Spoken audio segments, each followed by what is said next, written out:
નમસ્કાર મિત્રો. મિત્રો હું છું ડૉક્ટર મહેશ દાફડા. મિત્રો એજ્યુકેશન ટચ નામની આપણી ઘર આંગણાની યુટ્યુબ ચેનલમાં આપ સૌ મિત્રોનું હાર્દિક સ્વાગત કરું છું.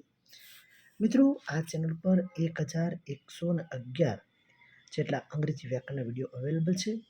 મિત્રો જે વિદ્યાર્થીઓ સ્પર્ધાત્મક પરીક્ષાની તૈયારી કરે છે એવા વિદ્યાર્થીઓ સુધી આ અંગ્રેજી વ્યાકરણના વિડીયો શેર કરશો તેવી હું આપની પાસે અપેક્ષા રાખું છું. અને જે વિદ્યાર્થીઓ ધોરણ 9થી 12માં અભ્યાસ કરે છે તેવા વિદ્યાર્થીઓ સુધી પણ આ વિડીયો પહોંચાડી આપ પણ એક યજ્ઞ કાર્યના સહભાગી બનશો. બીજી વાત મિત્રો એ છે કે તાજેતરમાં જ અહીંયા આ ચેનલ ઉપર મિત્રો હાલ આપણા દેશની અંદર ખૂબ જ કપરી પરિસ્થિતિ શરૂ છે ત્યારે મિત્રો આ ચેનલ પર સ્વાતંત્ર્ય સંગ્રામના શૂરવીરો મિત્રો સ્વાતંત્ર્ય સંગ્રામના શૂરવીરો મિત્રો એવી એક ચેનલ શરૂ કરવામાં આવી છે એજ્યુકેશન ટચ ઉપર. મિત્રો આ શૂરવીરો વિશે એના જીવન વિશે, એના બલિદાન વિશે, એના સમર્પણ વિશે મિત્રો આપણે સૌ જાણીએ અને વધુમાં વધુ લોકો સુધી આ શૂરવીરોની કથાને પહોંચાડીએ તો જ મને લાગે છે કે આપણે સાચા અર્થમાં આ દેશવીરોનું, આ શૂરવીરોનું ઋણ અદા કરી લેખાશે. મિત્રો સ્વાતંત્ર્ય સંગ્રામના સેનાનીઓ, શૂરવીરો એવો પણ અહીંયા એક ઉપક્રમ શરૂ થયો છે અને એજ્યુકેશન ટચ ઉપર આ જ ચેનલ પર આપણે 1111 જેટલા અંગ્રેજી વ્યાકરણના વિડીયો પણ મિત્રો અવેલેબલ છે. તો મિત્રો વધુમાં વધુ આ ચેનલને સબસ્ક્રાઈબ કરશો અને વધુમાં વધુ વિદ્યાર્થીઓ સુધી પહોંચાડજો એવી હું આપ સૌને પ્રાર્થના કરું છું. મિત્રો આ એક ઉપક્રમ છે અને એ છે કરંટ અફેર્સ. આજે મિત્રો 195મો એપિસોડ જ્યારે હું આપ સૌને અર્પણ કરવા જઈ રહ્યો છું ત્યારે ખરેખર ખૂબ જ મને આનંદ અનુભવાય છે. મિત્રો કરંટ અફેર્સ એટલે કે તાજેતરની ઘટનાઓ. મિત્રો આ તાજેતરની જે ઘટનાઓ છે એ વિદ્યાર્થી જે સ્પર્ધાત્મક પરીક્ષાની તૈયારી કરે છે એવા વિદ્યાર્થીઓ માટે કે તે રોજિંદી બનતી તમામ ઘટનાઓથી શું વાકેફ હોવો જોઈએ.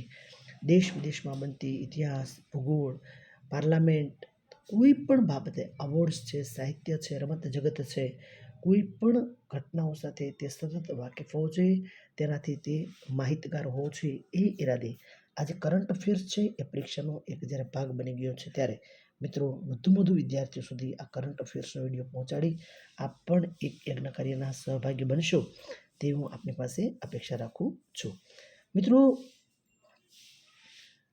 હવે અહીં એક વાત એ પણ હું અહીંયા જે સમાચાર પ્રસ્તુત કરું છું એ મિત્રો મારા અભ્યાસની મર્યાદાને અનુરૂપ હોય છે. સંભવ છે કોઈ ક્ષતિ હોય તો ચોક્કસપણે કોઈ ઓથેન્ટિક ન્યૂઝપેપર અથવા ઓથેન્ટિક મેગેઝિનનો પણ અભ્યાસ મિત્રો કરતા રહેજો. મિત્રો સમાચારમાં નજર કરીએ તો તાજેતરમાં જ આંતરરાષ્ટ્રીય શ્રમ સંગઠન યાદ રાખજો ILO international labour organisation ILO દ્વારા વર્લ્ડ સોશિયલ પ્રોટેક્શન રિપોર્ટ 2024-26 બહાર પાડવામાં આવેલ છે. કોના દ્વારા બહાર પાડવામાં આવે છે? આંતરરાષ્ટ્રીય શ્રમ સંગઠન દ્વારા વર્લ્ડ સોશિયલ પ્રોટેક્શન રિપોર્ટ 24-25 બહાર પાડવામાં આવેલો છે. મિત્રો તાજેતરમાં જ કેન્દ્રીય શ્રમ અને રોજગાર મંત્રાલય દ્વારા ભારતની સામાજિક સુરક્ષાને મજબૂત કરવા માટે, યાદ રાખજો કોને મજબૂત કરવા માટે? સામાજિક સુરક્ષાને મજબૂત કરવા માટે આંતરરાષ્ટ્રીય શ્રમ સંગઠનના સહયોગથી ILO કોનાથી? આંતરરાષ્ટ્રીય શ્રમ સંગઠનના સહયોગથી ડેટા પુલિંગ કવાયત, આ શબ્દ યાદ રાખજો, ડેટા પુલિંગ કવાયત એટલે કે આંકડા એકત્રીકરણ શરૂ કરવામાં આવેલ છે. આ સમાચાર પણ ખાસ મિત્રો યાદ રાખજો. મિત્રો તાજેતરમાં જ ન્યૂયોર્કમાં યુનાઇટેડ નેશન્સના મુખ્યાલય ખાતે, ક્યાં આગળ? તો કે ન્યૂયોર્કમાં યુનાઇટેડ નેશન્સના મુખ્યાલય ખાતે મહિલાઓની સ્થિતિ પર, ખાસ યાદ રાખજો, મહિલાની સ્થિતિ પર આયોગના 69માં વાર્ષિક સત્રનું આયોજન કરવામાં આવ્યું હતું. ખાસ યાદ રાખજો 69માં વાર્ષિક સત્રનું આયોજન કરવામાં આવ્યું હતું અને ભારત તરફથી કેન્દ્રીય મહિલા અને બાળ વિકાસ મંત્રી અન્નપૂર્ણા દેવીએ ભારતનું નેતૃત્વ કર્યું હતું. ખાસ યાદ રાખજો નામ. તે કોણ છે? તે કેન્દ્રીય મહિલા અને બાળ વિકાસ મંત્રી છે. મિત્રો, તાજેતરમાં જ કેર અર્થના ટ્રસ્ટના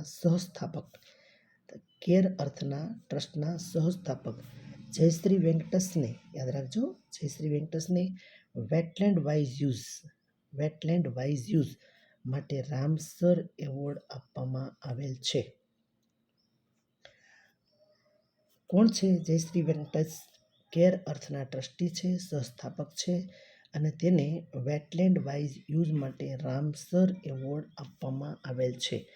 આ એવોર્ડ આંતરરાષ્ટ્રીય મહિલા દિવસે વિશ્વની 12 મહિલાઓને જે આપવામાં આવેલો છે, ઓલ વર્લ્ડની ફક્ત 12 મહિલાઓને, તે પૈકી મહિલા જયશ્રી વેંકટસ છે અને આ એવોર્ડ મેળવનાર, એટલે કે રામસર એવોર્ડ મેળવનાર તે પ્રથમ ભારતીય મહિલા બન્યા છે. આ સમાચારમાં 3 થી 4 પ્રશ્નો બની શકે તેમ છે મિત્રો, એટલે આ રીતે આ સમાચારને થોડા વ્યવસ્થિત તૈયાર કરશો. મિત્રો, તાજેતરમાં જ એરપોર્ટ કાઉન્સિલ ઇન્ટરનેશનલ દ્વારા airport service quality awards 2024 airport service quality awards આપવામાં આવેલ છે. આ એવોર્ડ 110 દેશોના 400થી વધુ એરપોર્ટના નામે નોંધવામાં આવેલ છે. ખાસ યાદ રાખજો, એરપોર્ટ કાઉન્સિલ ઇન્ટરનેશનલ દ્વારા એરપોર્ટ સર્વિસ ક્વોલિટી એવોર્ડ 2024 આપવામાં આવ્યો હતો, જેમાં 110 દેશોના 400થી વધુ એરપોર્ટે નામ પોતાના નોંધાવ્યા હતા એવોર્ડ માટે, અને જેમાં ભારતના 7 એરપોર્ટને અલગ કેટેગરીમાં એવોર્ડ પ્રાપ્ત થયો હતો. ખાસ યાદ રાખજો, ભારતના કેટલા 7 જેટલા એરપોર્ટને આ એવોર્ડ પ્રાપ્ત થયેલ છે, અલગ કેટેગરીમાં.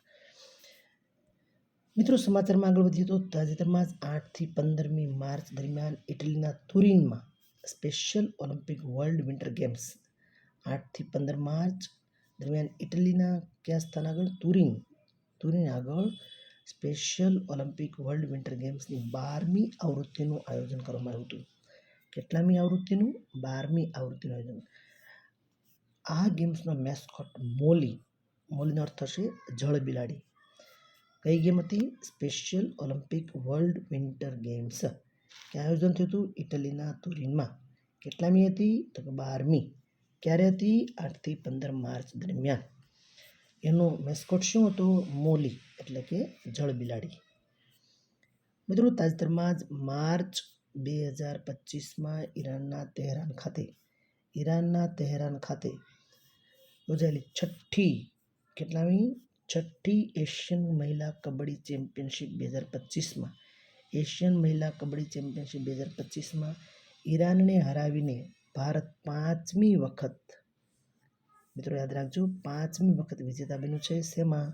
એશિયન મહિલા કબડ્ડી ચેમ્પિયનશિપ 2025માં. ક્યાં આયોજન થયું હતું? ઈરાનના તેહરાન ખાતે. કેટલામું હતું? છઠ્ઠી આવૃત્તિ હતી, અને ઈરાનને હરાવીને ભારત 5મી વિજેતા બન્યું. ભારતીય ટીમનું નેતૃત્વ ડિફેન્ડિંગ ચેમ્પિયન કેપ્ટન સોનાલી શિંગારે કર્યું હતું. ભારતીય ટીમનું નેતૃત્વ ડિફેન્ડિંગ ચેમ્પિયન કેપ્ટન સોનાલી શિંગારે હતું, અને ઉપ કેપ્ટન પુષ્પા રાણા હતી. આ 2 નામ ખાસ યાદ રાખજો. મિત્રો, તાજેતરમાં જ ગ્રીસના કોસ્ટા નાવોરીમાં યોજાયેલી 144મી આંતરરાષ્ટ્રીય ઓલિમ્પિક બેઠક, એટલે કે IOCના 10મા પ્રેસિડેન્ટ તરીકે ઝિમ્બાબ્વેની ક્રિસ્ટી કોવેટ્રીને ચૂંટવામાં આવેલ છે, જે આ ઇતિહાસમાં પ્રથમ મહિલા પ્રેસિડેન્ટ બનશે. ક્રિસ્ટી કોવેટ્રી ક્યાંના છે? તો ઝિમ્બાબ્વેના છે. ક્યાં આયોજન થયું હતું? ગ્રીસના કોસ્ટા નાવોરીના. કેટલામી એ હતી સભા? 144મી આંતરરાષ્ટ્રીય ઓલિમ્પિક કમિટીની બેઠક, IOCના 10મા પ્રેસિડેન્ટ, ઇન્ટરનેશનલ ઓલિમ્પિક કમિટીના 10મા પ્રેસિડેન્ટ તરીકે ઝિમ્બાબ્વેમાં રહેતા ક્રિસ્ટી કોવેટ્રીને ચૂંટવામાં આવેલા છે.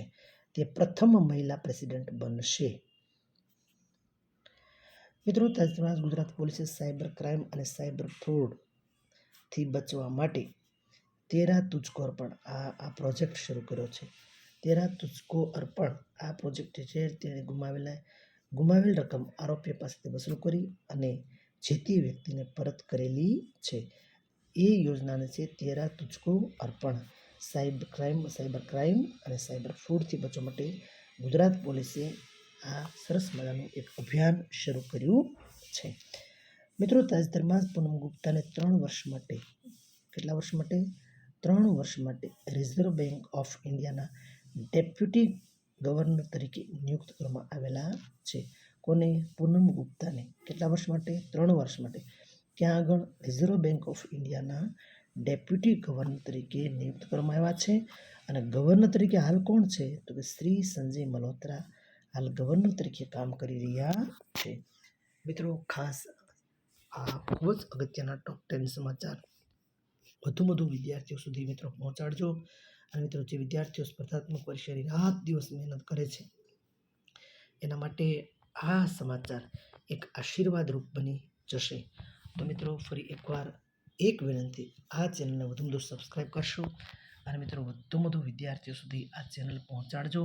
અહીંયા સ્વાતંત્ર્ય સંગ્રામના શૂરવીરો એવું એક ઉપક્રમ આ ચેનલ ઉપર શરૂ કરવામાં આવ્યો છે.